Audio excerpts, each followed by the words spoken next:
capítulo 15, versículo 55 por diante, tem um texto que nós conhecemos de cor salteado. Mas é a tese pregada pelos apóstolos da verdadeira felicidade. Onde está, ó morte, o teu aguilhão? Onde está, ó inferno, a tua vitória? Ora, o aguilhão da morte é o pecado e a força do pecado é a lei. Mas graças a Deus que nos deu a vitória por nosso Senhor Jesus Cristo. Portanto, meus amados irmãos, sede firmes e constantes, sempre abundante na obra do Senhor, sabendo que o vosso trabalho não é vão no Senhor. Queridos, aqui há um texto escrito à igreja mais pentecostal do Novo Testamento, chamada de a igreja em Corinto. Eu quero fazer essa reflexão para trazer-lhes uma mensagem de esperança. E precisamos observar alguns contextos para entender o momento, as circunstâncias que levaram o apóstolo Paulo a estimular a igreja em dissensão a continuar firme em tempos de crise. Os irmãos hão de convir que tanto a igreja em Corinto como o contexto está relacionado com a segunda viagem do apóstolo Paulo, quando do continente asiático ele tem a visão de passar a Macedônia e ajudar na visão, levando esta mensagem. Então, quando o apóstolo Paulo, entendendo que era uma voz divina, ele vai para Macedônia. Diz a Bíblia que a primeira região que ele prega o evangelho da ressurreição é Filipe, a primeira região importante. O interessante é que tanto Filipe como as demais cidades eram províncias romanas na época. Então, eram região grega romana, porque estava localizada na Grécia, porém em um domínio romano. Por isso, grega, região grega romana. E os irmãos hão de convir que quando o apóstolo Paulo prega a mensagem, aquela conversão de uma grega, de uma asiática e de um romano com a família impactou. Observe que quando Lídia, salvo engano, a empresária, digamos assim, que ela trabalhava com tecido, aceitou a Cristo, não deu burburinho. Mas quando uma grega possessa se converte ou é liberta, dá problema para o apóstolo Paulo, a ponto dele ir para a prisão, chicoteado sendo, com Silas, e de lá ele prega para o romano carcereiro, funcionário romano, e a casa dele é liberta. E os irmãos hão de convir que a mensagem que Paulo sempre trazia à tona, exaltava, era a ressurreição de Cristo, dentro de uma contrariedade grega. Por quê? Porque a região grega era uma região avançada, de pessoas da mente aberta, eram terras de pessoas livres e de filósofos e pensadores. Então aquilo levou Paulo a ser expulso de Filipe, e saindo de Filipe ele não volta para a Ásia. Ele deixa Silas e Timóteo na região de Filipe e vai, em síntese, para Tessalônica, que era uma das principais cidades da região grega romana. E a mensagem que Paulo enfatiza em Tessalônica é tremenda e é baseada em quê? Na ressurreição de Cristo. A ressurreição de Cristo para nós hoje é praxe, pois temos a história escrita, é fácil pregar. Mas estes homens e mulheres estavam fazendo a história acontecer. Então era mais difícil de se pautar em alguma coisa, porque tudo que pregavam era um inédito, na sua maioria, com base na vida, paixão, morte, ressurreição de Cristo. Por isso que eu tenho medo e digo que às vezes a gente bate no peito e diz, mas eu preguei uma mensagem inédita. Não tem nenhuma mensagem inédita, toda é baseada nisso. Se sair disso, não é o Evangelho de Cristo. Então, observem que ele vai pregar em uma região grega. E os gregos, eles não aceitavam a ressurreição. Para os gregos está escrito que falar de ressurreição de mortos era loucura, era coisa de doido acreditar que havia ressurreição. Por quê?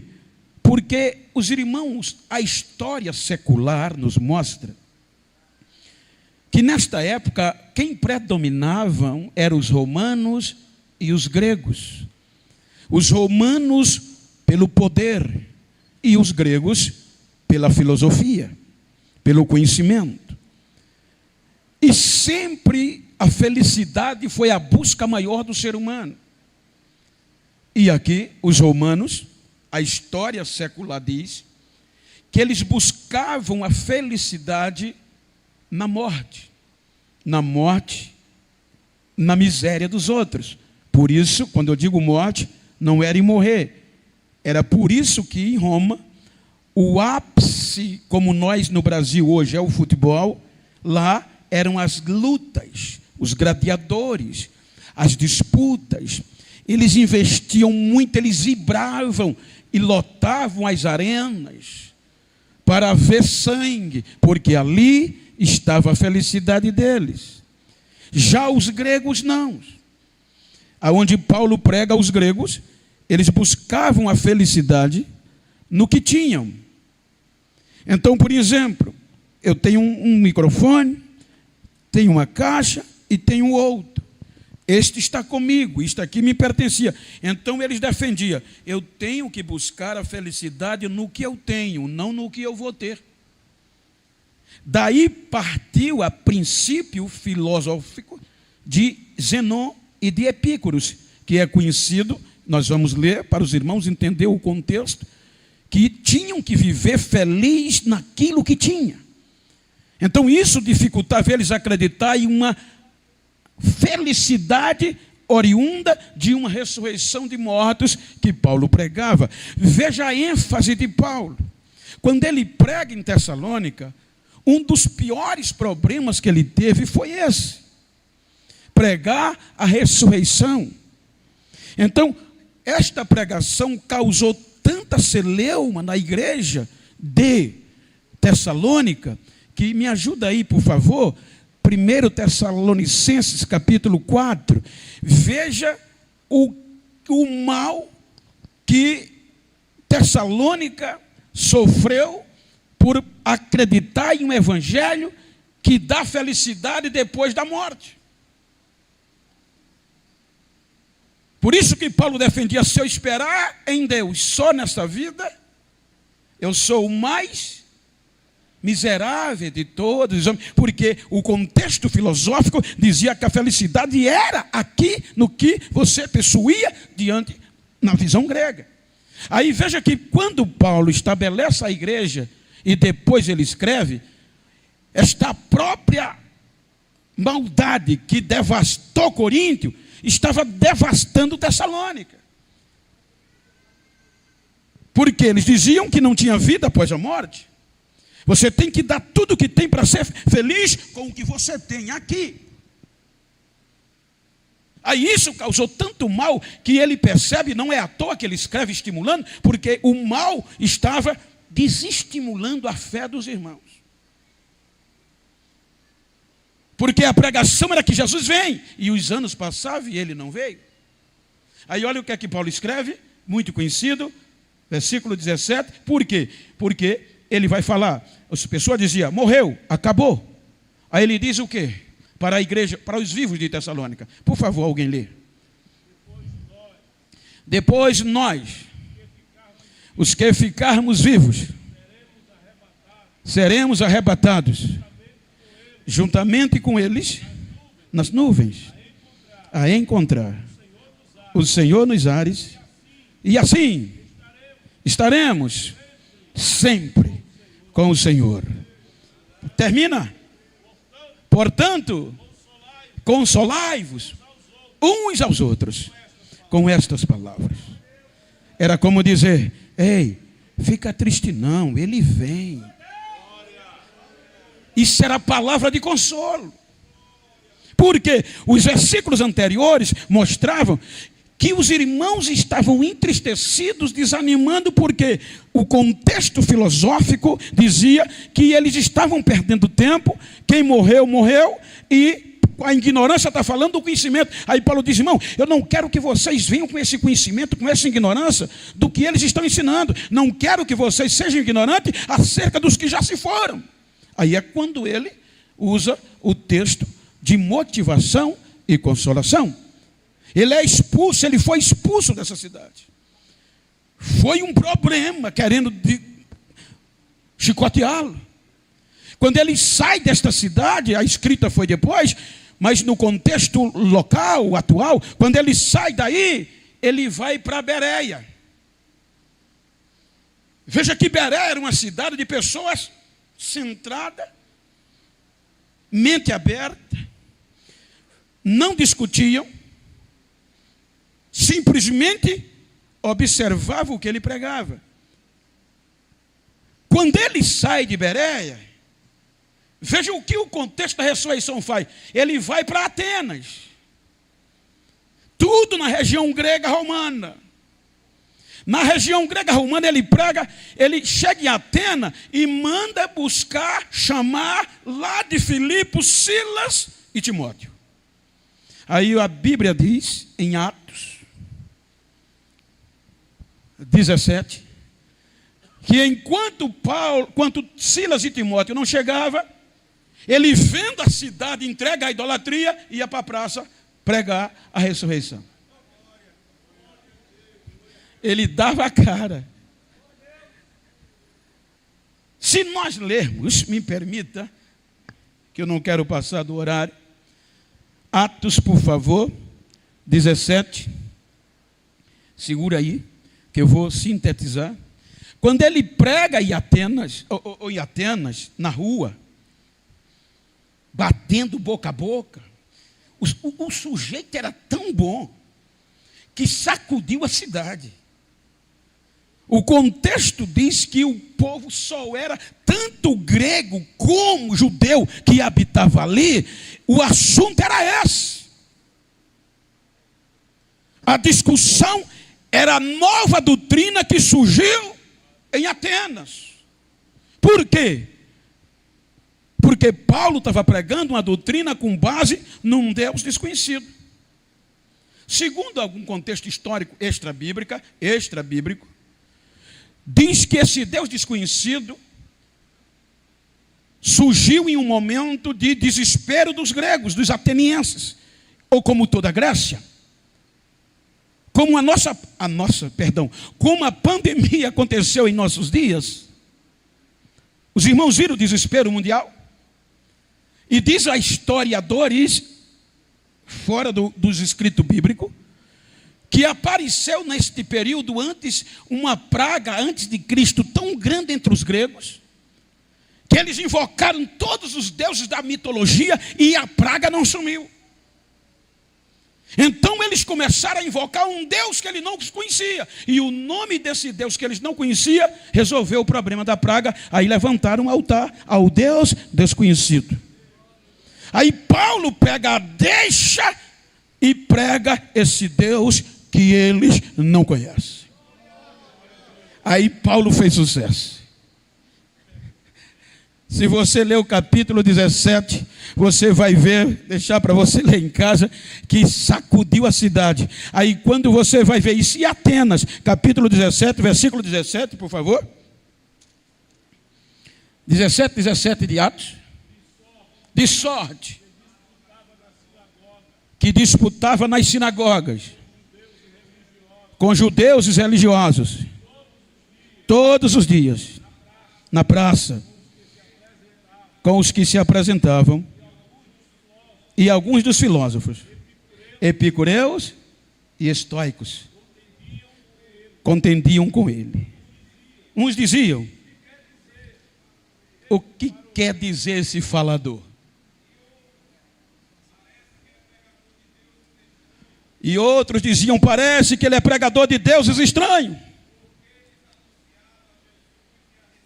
Porque ele anunciava Jesus e a ressurreição.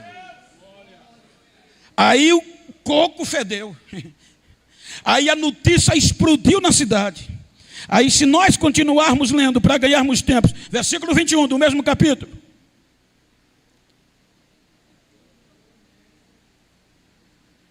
Versículo 21. Pois todos os atenienses estrangeiros, residentes, de nenhuma outra coisa se ocupavam, senão de dizer e ouvir alguma novidade. E qual era a novidade? O que Paulo pregava: Jesus e a ressurreição.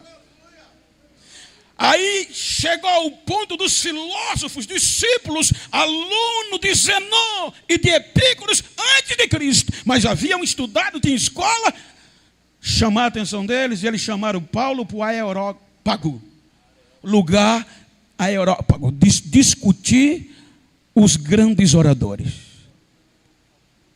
Quem é esse? Vamos trazer ele para ver o que é que ele vai pregar. O que é que ele está defendendo? Que doutrina é essa? E ele vai.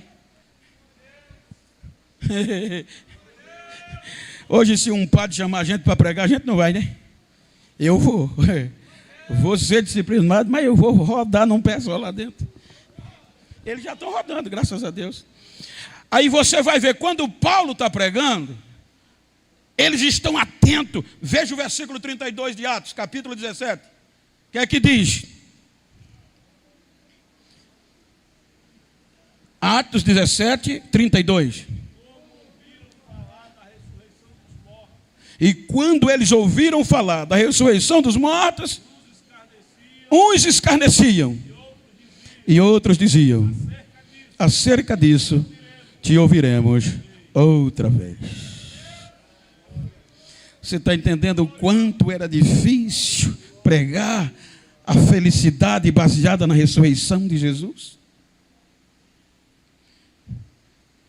Então ele deixa Atenas e entra em Corinto para pregar a mesma mensagem. Quando ele chega em Corinto, Corinto era uma cidade opulenta, residentes gregos, judeus poderosos. Os judeus, irmãos, são influentes há muitos anos. Olha, se você for para Londres, ou a capital, o centro inglês, britânico, os judeus comandam. Se você vai para a América, os judeus são os mais ricos. Eles sempre, ninguém mexe com eles. Tem bairro só deles. Quando Paulo chega em Corinto, naquela época, os judeus já botavam quente em Corinto. Aí ele vai pregar para os judeus não querem nem ouvir, a ponto dele dizer, eu não vou pregar mais para vocês, vou para os não crentes, para os não judeus. Não prego mais. Aí Deus, de noite, 18:9, salvo engano, de Atos, diz, continue pregando, porque eu tenho muita gente, não tenha medo, eu tenho muita gente nessa cidade. Pregue. Aí ele vai pregar o evangelho, tanto agora para judeu como para não judeus. Entre a maioria gregos, periféricos, os leigos da maioria, porque os de mente aberta dizia, esse cabo é louco, e quem crê nisso é louco. Só que aí o poder da pregação, por isso que está escrito em Coríntios, o evangelho, a loucura da pregação foi salvando a periferia. Os mais ignorantes, os que não eram bambambam, os que não eram da alta. Em suma, Coríntio formou uma igreja mais pentecostal do Novo Testamento, a ponto que Paulo, quando está em Éfeso, passou 1 ano e meio pregando, depois foi para Éfeso, e aí Deus usou alguém para falar para Paulo que a igreja já não era mais a mesma. Veja como ela começou. 1:7 de Coríntios, capítulo 1, versículo 7. Olha o que tinha nessa igreja, gente. O 6 e o 7, para dar sentido. Eles pregavam assim, irmãos. Eles não pregavam como a gente prega. Eles pregavam ensinando. Como foi mesmo o testemunho de Cristo, confirmado entre vós, de maneira que nenhum dom vos falta, esperando a manifestação de nosso Senhor. Ele quer dizer, vocês foram tão privilegiados que vocês gozam dos todos os dons da manifestação de Jesus. A igreja que, se alguém entrasse em pecado, Deus usava alguém no dom da revelação e dizia, você está errado. Variedade de língua, milagre. A igreja de Corinto foi pautada nisso. Era uma igreja que o fogo, vamos falar a nossa linguagem, o fogo caía, o Espírito Santo tinha liberdade de usar os crentes. Aí os doutores filosóficos, poderosos, se infiltraram na igreja.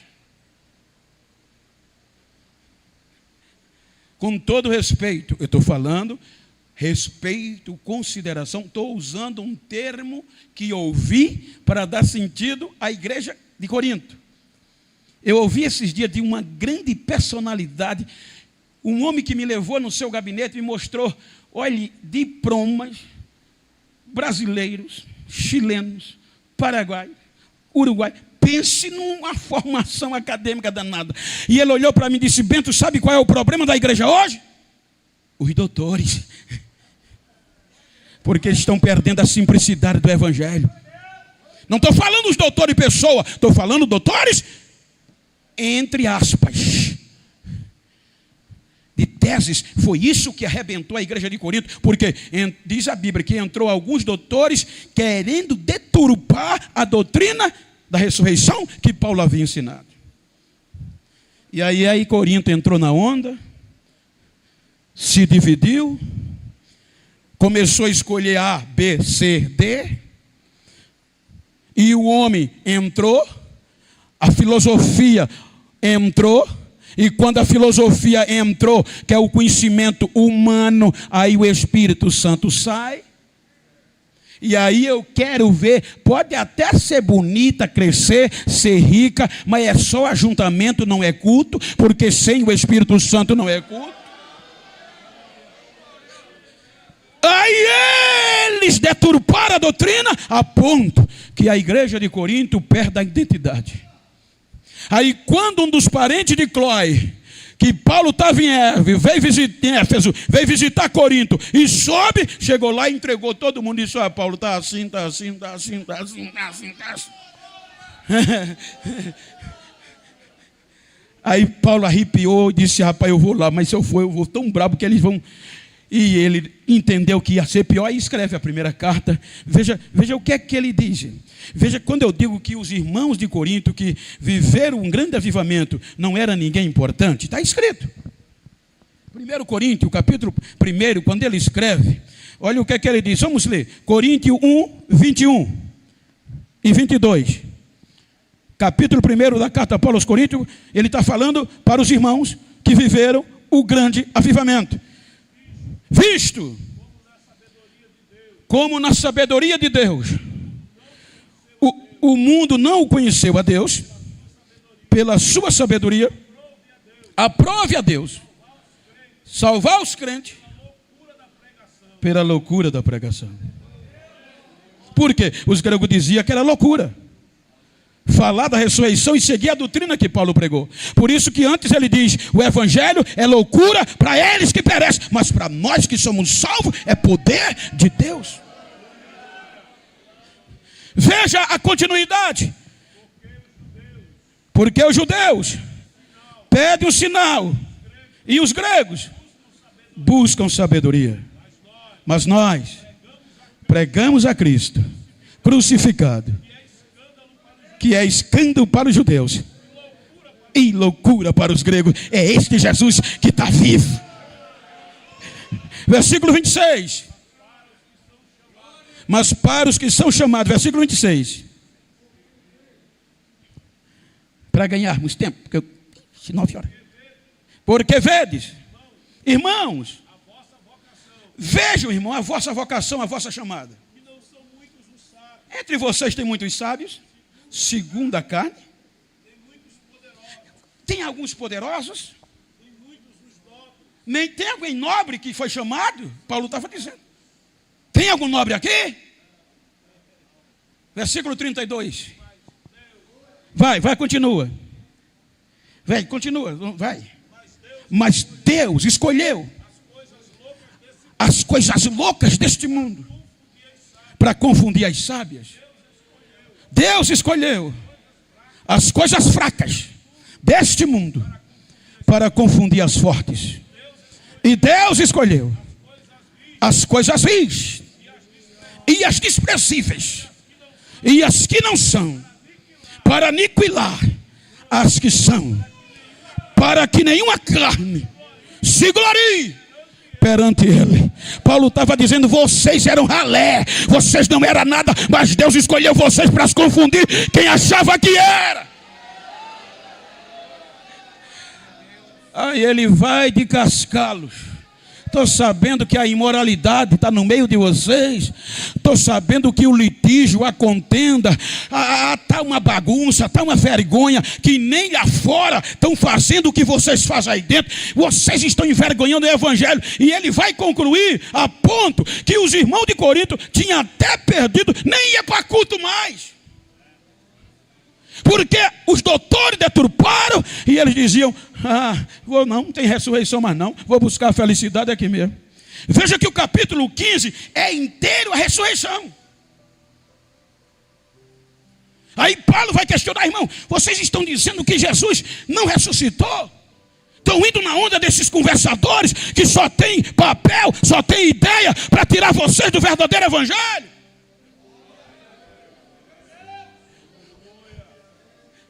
E estão perdendo comunhão.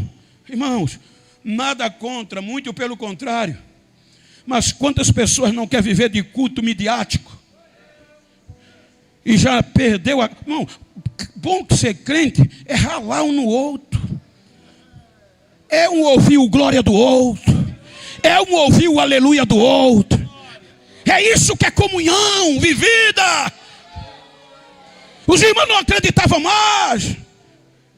Aí ele vai terminar dizendo: irmão, se Cristo não ressuscitou, eu preguei um evangelho, ele diz: olha, Cristo ressuscitou, e é tão verdade, que ele apareceu a Cefas, ou a Pedro, apareceu a Tiago, apareceu a 500 pessoas, apareceu a Beltrano, a fulano, depois a mim que sou um abortivo, sou o menor dos apóstolos. Agora a gente prega o que ele está vivo, porque ele está, seja eles, seja eu, pregamos que ele está vivo e ele está vivo mesmo.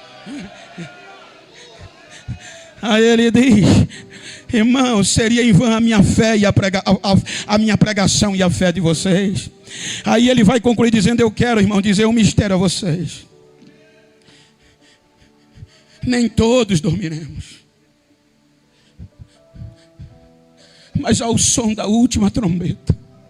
Ele está falando, eu mandei até para o Jadiel um contexto de um escritor que Paulo teve uma formação militar, que a cidadania dele como romano veio porque o pai dele fazia parte como é o nome, meu Deus, esqueci, da força militar romana. As legiões, ele era um legionário.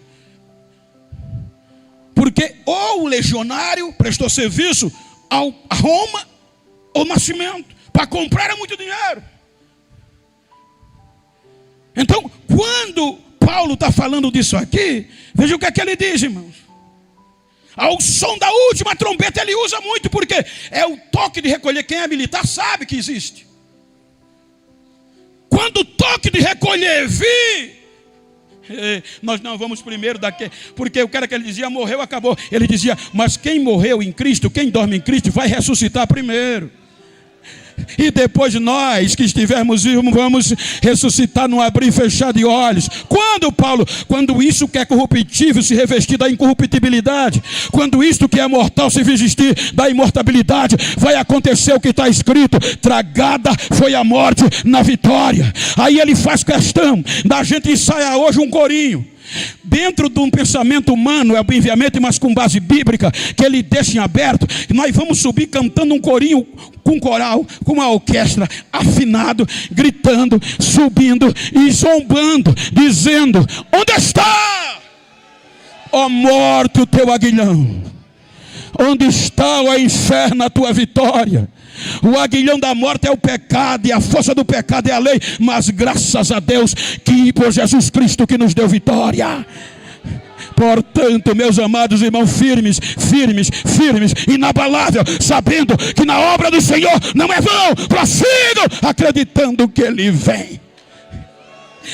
Então consola esse irmão que está ao teu lado, diga: levante a cabeça, já Ele vem. A trombeta toca já.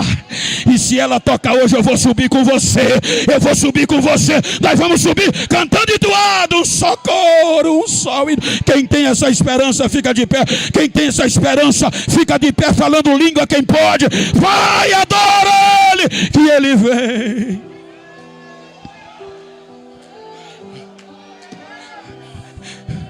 Se eu esperar em Cristo só nesta vida,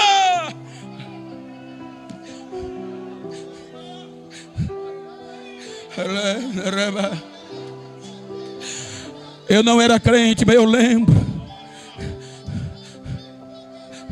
quando o pastor Hernando pregava, eu passava por futebol e via ele dizendo: quantos diz amém? Estendia as mãos. Ele era convicto que as mensagens principais eram arrebatamento. Ele vem. Levante a cabeça, você vai conseguir. Ânimo, você vai conseguir.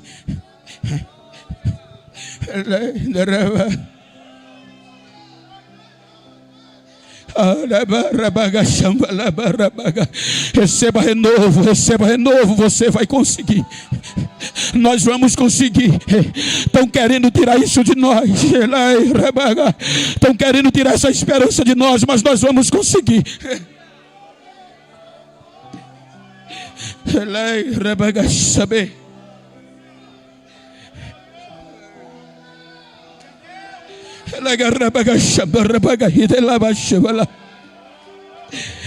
Soberano e eterno Deus,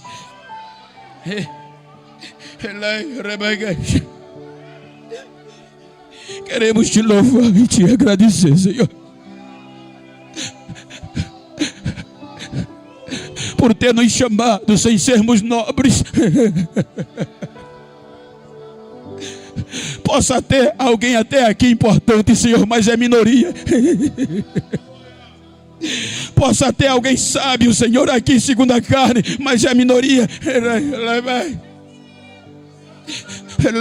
A maioria veio da ralé. A maioria de nós não era, e o Senhor nos escolheu para confundir quem achava que era, e colocar essa esperança de uma felicidade eterna, na qual a gente está aqui porque acredita. Os irmãos trabalharam o dia todo, Pai, outros ralaram para chegar aqui, mas estão aqui para renovar essa esperança. Então renova com línguas estranhas, renova com batismo, renova a nossa esperança.